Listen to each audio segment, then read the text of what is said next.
Esse é o Mundo em Revolução e nós vamos falar agora sobre a situação na Ucrânia, hoje dia 29 de novembro de 2024, 1 hora da tarde aqui em Kiev, no momento que eu gravo esse vídeo, 8 horas da manhã no horário de Brasília. Deixa eu avisar vocês que amanhã eu estou saindo aqui da Ucrânia, como estava planejado, né, ficar o mês de novembro aqui, e estou indo para Israel. Eu saio amanhã, chego em Israel no dia 2, né? Porque vocês sabem, aqui de Kiev eu tenho que pegar o trem até a Polônia, da Polônia eu pego o avião até Israel, então nesse processo todo aí vai 2 dias. Mas aí, só para avisar vocês que nesse período pode ter vídeo atrasado, pode faltar vídeo, pode ter algum problema, mas tá tudo bem, é só por conta da viagem. Chegando dia 2 lá em Jerusalém, eu começo a gravar os vídeos de lá, boto vocês, e vou mantendo vocês avisados também durante a viagem, qualquer coisa, tá? Só para avisar já de uma vez. E, bom, falando aqui sobre a Ucrânia, tivemos mais um grande ataque com drones essa madrugada. De fato, eu ouvi o alarme aéreo várias vezes durante a noite. Foi um ataque em várias posições aqui na Ucrânia, mais um grande ataque com um número grande de drones. Agora, a boa notícia dessa história toda é que, segundo Putin, esse ataque que ele fez ontem, né, que foi um ataque muito grande também com mísseis e drones, que causou a interrupção de energia elétrica e coisa e tal, e o ataque de hoje, isso é o que ele fez por conta do uso do ATACMS contra a Rússia. Então, se é só isso, já está resolvido, né? Viu? O pessoal estava com medo de Terceira Guerra Mundial. Não, porque vai ter Terceira Guerra Mundial e não sei o que. Não, já foi isso, já está tranquilo. Ontem faltou luz aqui mesmo, teve problema com falta de luz, mas já resolveu o problema, já está funcionando a luz aqui de novo. Vai ter agora os cortes escalonados, né? Infelizmente tem que fazer isso, né? Até reparar totalmente o sistema elétrico, mas vamos todos sair do outro lado, né? É verdade, imagina-se que os russos vão fazer outros ataques desse, mas nada que a Ucrânia já não tenha atravessado em invernos passados. Na linha de frente, nenhuma mudança, mas teve um monte de ataques da Ucrânia também contra a Rússia, tá? A Ucrânia atingiu alguma coisa muito grande aqui na Crimeia, também refinarias e depósitos de óleo aqui próximo de Rostov-on-Don e também aqui embaixo em Krasnodar. Um ataque grande da Ucrânia também contra a Rússia, retaliando o ataque russo contra a infraestrutura ucraniana, né? Para quem não lembra, houve há um tempo atrás uma proposta de acordo em que a Ucrânia se comprometia a não atacar as refinarias russas e a Rússia se comprometia a não atacar o sistema elétrico ucraniano. Ou seja, né, evitariam ataques em alvos que prejudicam a economia e coisa e tal, que enche o saco das pessoas e que não fazem... Sendo que... o alvo ucraniano é muito mais lógico do ponto de vista militar. Por quê? Porque combustível é um insumo militar, né? Então destruir uma refinaria é um ato de guerra válido. Destruir sistema elétrico não faz diferença, porque quem está na linha de frente usa gerador, não vai se conectar no poste, né? Então, mas de qualquer forma, esse acordo não foi para frente, então é o que temos por enquanto, vamos ficar atingindo de um lado e de outro, né? Do ponto de vista diplomático, a gente tem duas informações interessantes. Primeiro, na Geórgia, aqui em Tbilisi, um grande protesto contra os prédios do governo. O prédio do governo está cercado pelos manifestantes.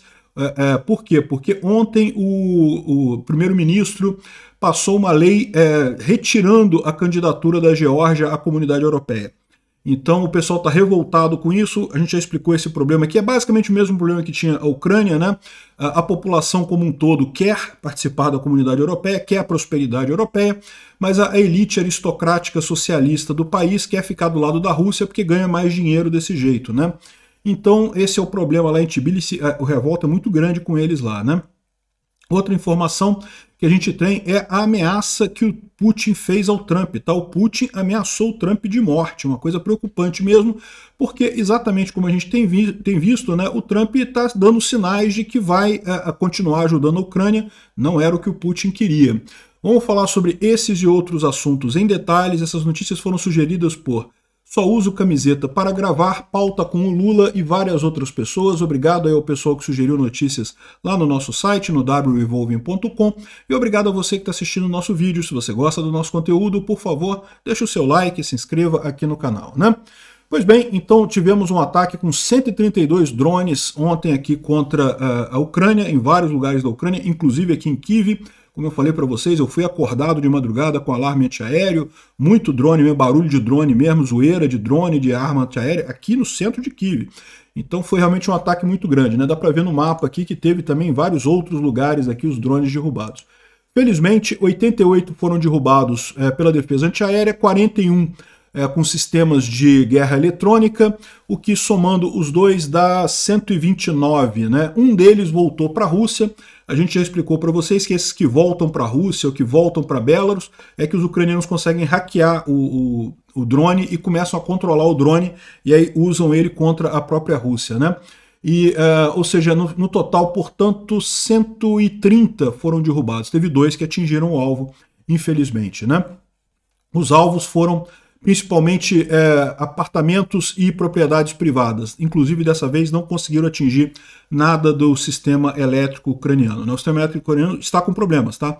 A gente já foi avisado que vai ter blackouts rotativos, né? Vai ter corte de luz programado e coisa e tal. Ontem faltou luz várias horas ao longo do dia. Hoje hoje está tranquilo, mas até em algum momento deve entrar aí o blackout programado, né? E, em compensação, a Ucrânia também fez ataques aqui. Isso aqui foi em Vitino, na Crimeia ocupada, uma grande explosão aqui, ó. Vitino fica nessa região aqui, perto de Evpatória, em algum lugar por aqui, ó. Não sei se eu vou... Aqui, ó, Vitino. Vitino, essa cidadezinha aqui. Repara que tem aqui uma cidade aqui, tem uma instalação industrial que a gente não sabe o que é aqui. Deve ter sido isso o afetado aqui, essa explosão nessa região, né? Como tem alguns traços aqui de munição, pode ser a explosão secundária, isso daqui, ó. Muitas explosões foram ouvidas, isso pode ser uma posição de defesa antiaérea, então pode ser que os ucranianos tenham atingido um S-400, um S-300, algum sistema de defesa antiaérea. Por que eu sei que tem munição? Tá vendo quando tem essas linhas aqui brancas do lado? É justamente a munição que pega fogo descontrolada e cai para o lado. Então forma esse tipo de coisa, né? Explosão muito grande aqui, ó. Tá vendo? Bem característico isso daqui. Saiu a notícia que a Ucrânia destruiu um radar de 5 milhões de dólares ali na Crimeia, né? Ou seja, pode ter sido isso, tá? Esse radar aqui é um sistema russo de detecção antecipada. Pode ter sido isso que foi destruído ali. Eu acho que não, tá? Eu acho que isso aqui foi um outro ataque ucraniano, porque você lembra, os ucranianos também fizeram um ataque a Sevastopol e a Belbek alguns dias atrás, né? Então, ou seja, pode ter sido isso destruído no ataque anterior e agora um outro sistema de defesa antiaérea. De qualquer forma, uma excelente notícia a destruição desse radar aqui na Crimeia, né? Não foi só isso não, tá? Teve vários depósitos de óleo pegando fogo lá na Rússia. Isso aqui ali em Rostov-on-Don. Dá para ver o incêndio aqui, o pessoal gravou o incêndio aqui em Rostov-on-Don. Aqui uma outra imagem é uma planta de Atlas Oil, próximo de Kamersk-Shakhtinsk, na região de Donetsk. É nessa região aqui, ó. É aqui onde está essa... Aqui, Kamersk-Shakhtinsk é essa região aqui. Em algum lugar aqui tem um depósito de óleo que está pegando fogo aqui, ó. Provavelmente esse depósito de óleo aqui, que foi atingido pelos ucranianos, né? Por um drone ucraniano aqui, dá para ver ele pegando fogo aqui. Teve esse outro ataque aqui numa refinaria ali na região de Rostov. Parece que é o mesmo lugar aqui. Isso aqui é a visão noturna aqui, ó. É o mesmo lugar. Tá? Isso aqui só foi gravado à noite, né? O ataque foi à noite, começou à noite, e aqui são as visões durante o dia do mesmo ataque, né? Aqui, ó, forças ucranianas estão atacando vários pontos na região de Rostov. Até aqui, 30 drones foram destruídos ou derrubados por guerra eletrônica. Isso é o que dizem os russos, né, do ataque ucraniano. E parece que a refinaria de óleo a refinaria de óleo agiu corretamente como defesa antiaérea, né? Então, excelente notícia isso daí. Também estão falando sobre Tuapse. Tuapse é uma refinaria nesse outro lugar aqui, ó, mais aqui embaixo. Tuapse fica nessa região aqui. Tuapse. Essa região aqui é próximo de Sochi, né, no sul da Rússia. Então também temos informações de que a refinaria de Tuapse teria sido atingida por um drone ucraniano aqui nessa noite, né? Na linha de frente, nenhuma mudança significativa. Os mapas do Polevolan aqui seguem na mesma toada, tudo basicamente a mesma coisa, como a gente tem visto aí nos últimos dias, né? Então nada que mude a linha de frente, mas tem uma informação importante, continuam morrendo muitos russos na linha de frente. É uma situação de desespero muito grande, porque o Putin esperava avançar mais, né, e não está conseguindo. De ontem para hoje foi o recorde, 2030 porquinhos foram resolver o problema deles lá com Satanás, né? Então tá aqui, ó, de ontem para hoje, 2030. É um recorde, tá? O anterior era 1970. Repara, estão morrendo 2.000 russos por dia ali na linha de frente e eles não conseguem avançar praticamente nada, né? De vez em quando tem um avançozinho pequeno ou outro, tipicamente é revertido depois, mas os russos estão perdendo muito pessoal e muito equipamento também, muita coisa aqui destruída, carros de transporte de pessoal, 8 tanques destruídos também, ou seja, uma quantidade grande de veículos destruídos de ontem para hoje, né? E outra coisa curiosa que acontece aqui é uma determinação do alto comando russo de proibição de uso de carros particulares na linha de frente, né? Como é que funciona isso? É muito comum os soldados fazerem vaquinha e comprarem carros civis para usar na linha de frente. A gente mesmo fez isso. Para quem não lembra, a primeira vaquinha que eu fiz para ajudar a Ucrânia foi justamente para comprar 3 carros aqui para ajudar o pessoal na linha de frente, né? 2 dos carros já foram destruídos, o terceiro chegou a pegar fogo, mas ainda está sendo usado ainda. O Alex Silva tem usado ele ainda aqui na Ucrânia, né? Ou seja, a ideia é justamente você usar um carro civil, é carro baratinho, é carro que você sabe que não vai durar muito tempo, porque na linha de frente não tem como durar muito tempo mesmo. Da mesma forma que os ucranianos fazem isso aqui, os russos fazem isso do lado também, né? Usam carros particulares para fazer esse tipo de coisa, para ter como ter mobilidade, né? Poder trazer uma munição que esteja faltando, ir num mercado resolver alguma coisa, né? Acaba sendo muito útil esse tipo de carro. E só que o governo russo proibiu carro particular na linha de frente. A ideia deles é que você tem que dar o carro para a unidade. Então, se você fez uma vaquinha, conseguiu um carro particular, você tem que dar esse carro para a unidade que vai ser dona do carro, ela que vai decidir o que vai acontecer com aquele carro, né? Isso tem deixado os russos chateados. Por que os russos fazem isso? Porque estava havendo muito caso de roubo de gasolina, né? O pessoal está preocupado. Esses carros que vão para a linha de frente podem abastecer nos postos de combustível lá da linha de frente, né? E aí é gasolina gratuita, você não paga nada por isso. O pessoal estava começando a vender gasolina, né? Fazer contrabando de gasolina. E mais do que isso, eles queriam também que o comandante controlasse o carro, porque acontecia de um cara ter um carro, outro cara não ter, aí o cara não quer emprestar o carro para o outro porque não gosta do outro soldado e não sei o que lá, ter briga na linha de frente, né? Isso aconteceu com a gente também. Vocês lembram que teve uns brasileiros aqui que reclamaram que o Alex Silva não estava entregando o carro, não estava deixando usar o carro, enfim, esse tipo de briga acontece mesmo. E aí eles querem que o carro seja dado para a unidade. Então a unidade fica com a propriedade do carro e aí o chefe que decide quem que vai usar o carro, né? E o pessoal está ficando muito chateado com isso, porque pô, você que comprou o carro, muitas vezes é o próprio soldado que comprou o carro e está usando lá, né? Não foi nem vaquinha, foi o cara que comprou com o dinheiro dele mesmo o carro e está usando lá na linha de frente, agora não pode, tem que dar o carro para o comandante. E tem muita história de comandante que está vendendo o carro. Então, ou seja, o soldado caga sangue para comprar um carrinho para usar na linha de frente, o carrinho tem que ser dado para o comando e nem ele não pode usar, quem decide é o comandante agora, e depois o comandante vende o carro para outra pessoa. Ou seja, o pessoal está realmente ficando muito chateado com isso aqui. Um monte de gente reclamando aqui, os soldados russos reclamando no Telegram dessa medida, né? E um monte de gente reclamando disso. Enfim, é aquele negócio, né? A grande confusão da tentativa russa de manter a coisa centralizada. É o que eu falo para vocês, é o grande erro, esse negócio de você fazer hierarquia centralizada e coisa e tal. Hoje em dia, com a informação descentralizada distribuída, isso não encaixa. Uma coisa não encaixa. Você tem que dar liberdade para o pessoal ter os arranjos por fora. Ah, mas dá briga. Dá briga, mas deixa para lá, né? Briga, quando chegar um inimigo, a gente desconta no inimigo, pô. Enfim, essa é a questão, né? Os russos estão bastante preocupados com isso daqui. Bom, o Instituto para o Estudo da Guerra não traz nenhuma grande novidade aqui, né? Fala sobre o grande ataque feito pelos russos ontem e hoje, né? Justamente aí para comemorar o Thanksgiving, né? Aliás, Happy Thanksgiving para todo mundo aí que comemora. O Putin disse que esse bombardeio grande que teve ontem foi uma resposta aos ataques da Rússia. E bom, teve ontem, teve hoje também, ok, é chato isso, beleza, né? Destruiu o sistema elétrico, que destruiu mais coisa no sistema elétrico, tivemos um blackout ontem, coisa e tal. Mas a verdade é a seguinte, tá vendo? Não teve terceira guerra mundial nenhuma no final das contas. Os ataques já foram usados mais vezes, já teve vários outros ataques usados, já teve 4, 5 ataques com ataques na Rússia e não teve terceira guerra mundial. A resposta do Putin foi, ok, foi uma resposta sacana, tá? Filha da puta. Mas assim, não é terceira guerra mundial, né? Como eu havia avisado para vocês.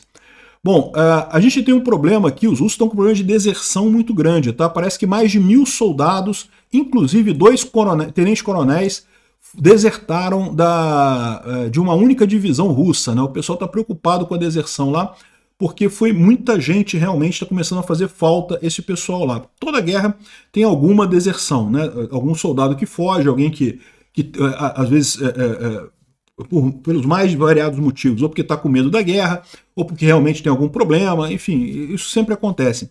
Mas o nível de deserção na Rússia está cada vez maior, e está piorando agora com a questão da desvalorização do rublo, né? Porque o rublo ele caiu 20% aí nos últimos dias, e a maior motivação dos soldados russos na linha de frente é dinheiro mesmo, não tem outra motivação não, é grana mesmo. E aí eles vendo que estão ganhando bem, mas o valor do dinheiro está caindo, ou seja, no final das contas eles estão ficando na merda, né? Está aumentando o incentivo para esse tipo de coisa. Bom, o Kirilo Budanov disse que são falsos os rumores de que ele sairia do GUR, né? Houve esse rumor há um tempo atrás, eu cheguei a mencionar para vocês, falei, eu esperava que não acontecesse, né? Mas tinha esse rumor mesmo. De qualquer forma, foi desmentido, não, o Budanov vai continuar no controle do GUR aqui na Ucrânia, né? Bom, vamos falar sobre os protestos na Geórgia, né? Tá tendo você lembra, a Geórgia é esse país aqui do Cáucaso, né? É um país que tem uma história, de certa forma, parecida com a Ucrânia, fazia parte da União Soviética. Quando teve o fim da União Soviética, eles quiseram se aproximar da Europa, tal como a Romênia, tal como vários outros países que também faziam parte da cortina de ferro, aqui da área de influência russa aqui na Europa, né? Os países bálticos, a Polônia e coisa e tal. Muitos desses países conseguiram, só que, infelizmente, a Ucrânia e a Geórgia ficaram para trás, né? A Geórgia tentou entrar na OTAN em 2008, junto com a Ucrânia. A OTAN negou a entrada da Geórgia e da Ucrânia na OTAN, para acabar com aquela fantasia do pessoal que diz que a OTAN quer crescer, a OTAN que está ameaçando a Rússia. Não, a OTAN não está nada. São os países vizinhos da Rússia que querem entrar para a OTAN para se proteger da Rússia. O motivo é óbvio, olha só o que está acontecendo com a Ucrânia, né? E aí, na Geórgia, eles fizeram a mesma coisa que fizeram aqui na Moldova, né, com a Transnistria, que fizeram na Ucrânia com a Crimeia e com a região do Donbás, que é criar uma, entre aspas, região separatista, né? Então criaram duas regiões separatistas. Esse mapa aqui está mostrando a Abkhazia aqui, mas tem também a Ossétia do Sul aqui, que também é uma região separatista, entre aspas, aqui. É lógico, não é região separatista coisa nenhuma, são soldados russos que ficam ali. Só que a Geórgia continua, da mesma forma que a Ucrânia, querendo entrar para a OTAN e para a Europa, né, para a comunidade europeia. A Ucrânia, depois de muitas eleições fraudadas lá em 2014, né, na revolução que teve aqui na Praça Maidan, fez uma revolução muito grande, chutou os pró-russos todo para fora e aí conseguiu agora seguir um caminho mais sério, né? É lógico, está sofrendo a invasão russa, um absurdo completo, mas se livrou dos russos na política. Na Geórgia ainda tem esse problema, os russos ainda conseguem fraudar as eleições por lá, né? E com isso, na última eleição, ganhou ainda um governo pró-russo, muito triste as eleições, e esse governo pró-russo, ele assinou um decreto anteontem dizendo que não queria mais entrar para a União Europeia. A Geórgia já tinha pedido a entrada para a União Europeia, e daí o governo disse que não, desfez esse negócio, cancelou esse pedido de entrada para a União Europeia, dizendo que era muito melhor fazer parceria com a Rússia, né? Foi exatamente esse movimento feito na Ucrânia em 2013, no final de 2013, que levou a toda a revolução que a gente aconteceu, que ficou conhecido como Revolução da Praça Maidan e coisa e tal, e que levou a Ucrânia realmente cortar laços com a Rússia, né? Vamos ver o que vai acontecer na Geórgia. Tomara que eles tenham esse movimento. O que está acontecendo nesse momento é uma grande quantidade de protestos por lá, a polícia reagindo de forma violenta contra os manifestantes tomando os prédios do governo lá. Tá muito parecido com o que aconteceu aqui na Ucrânia, né? Vamos ver se eles vão ter resiliência de ficar isso por muitos dias. Os protestos na Ucrânia começaram em novembro de 2013, e foram concluir em fevereiro de 2014, né, quando foi a queda do governo do Yanukovych, né? Então aqui dá para ver os manifestantes ali na região, brigam com a polícia, a busca aqui criticando os policiais aqui, né? Enfim, canhões de água, o pessoal jogando canhões de água contra a manifestação lá na Geórgia, realmente uma manifestação muito grande por lá. Vamos ver se eles vão conseguir, de fato, a independência deles da Rússia, né? Não vai ser fácil, não está sendo fácil para a Ucrânia, mas é o caminho que eles querem. Tem muita proximidade entre a Geórgia e a Ucrânia, tá? Eu estava mencionando até os restaurantes de comida típica da Geórgia são muito comuns aqui na Ucrânia, realmente é muito gostosa a comida. E no meio dessa confusão, o Parlamento Europeu adotou uma resolução na Geórgia, dizendo que condena as violações eleitorais na Geórgia, a gente falou sobre isso. Tinha urna com mais votos do que eleitor naquela urna, tinha um monte de coisa absurda, então evidentemente teve fraude eleitoral na Geórgia. Diz que não reconhece o parlamento eleito, portanto, se não reconhece o parlamento eleito, não reconhece a decisão do governo da Geórgia de retirar a vontade, né, a intenção de entrar para a comunidade europeia, né? Enfim, vamos aguardar para ver como é que caminha esse evento lá na Geórgia. Bom, os Estados Unidos descobriram que a Rússia está falsificando dólares para comprar coisas na Turquia. A Turquia descobriu dólares falsos e fez o rastreamento desses dólares falsos e chegou a compras governamentais da Rússia, né? Então, olha que coisa perigosa, né? A gente sabe que a Rússia está sem dinheiro. E lembra quem também costumava fazer falsificação de dólares? Era a Coreia do Norte, né? Será que a ajuda da Rússia para a Coreia do Norte também envolve esse tipo de coisa, né? Aparentemente sim. Isso vai ter consequências, evidentemente, para a Rússia. Podem esperar mais sanções. Vai ser divertido isso. Nesse pronunciamento que o Putin disse que esse bombardeio da Ucrânia foi resposta aos ataques com ATACMS, né?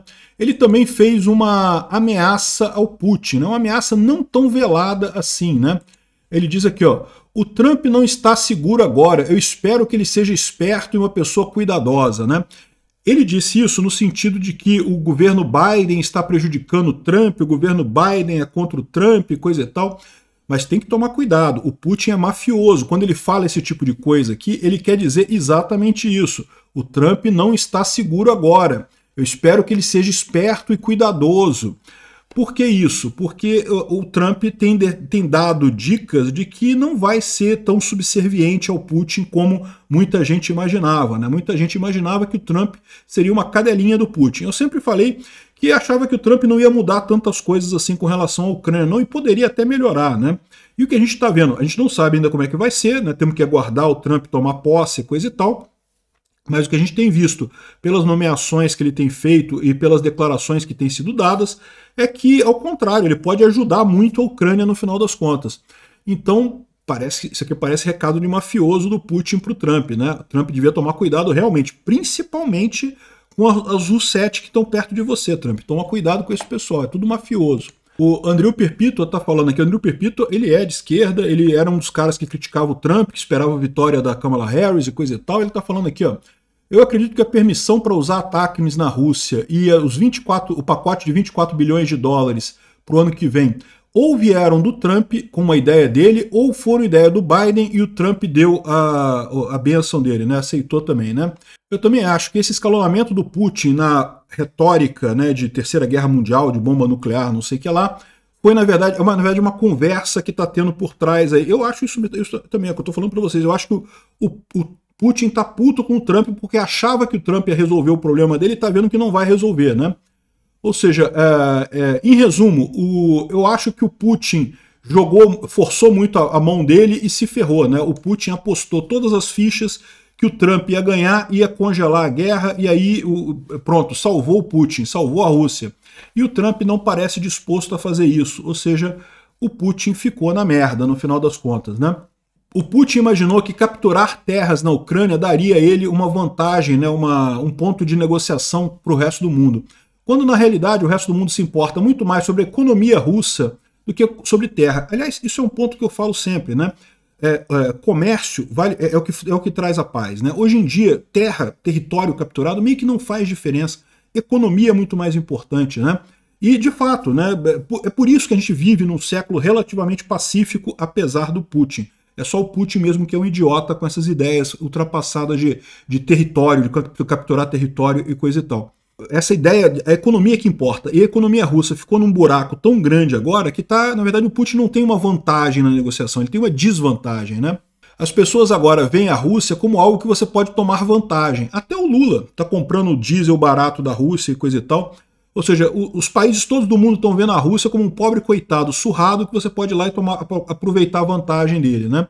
Mesmo que você não se importe com a Ucrânia, você pode usar a guerra para reduzir preço de óleo e gás. E isso, eu não preciso dizer para vocês, que ferra a Rússia completamente no final das contas, né? De novo, a expectativa do Putin era que o Trump ganhando ia congelar essa guerra. Isso não vai acontecer. Então o Putin está com um problema. É isso que está acontecendo agora, essa revolta, a gente ficou sem luz uma parte do dia de ontem justamente por conta disso, né? Enfim, parece que a vitória do Trump está saindo melhor do que encomenda. Obrigado por assistir o vídeo até o final. Se gostou do conteúdo, não esqueça de deixar o seu like, isso ajuda o canal a crescer e a chegar para mais gente.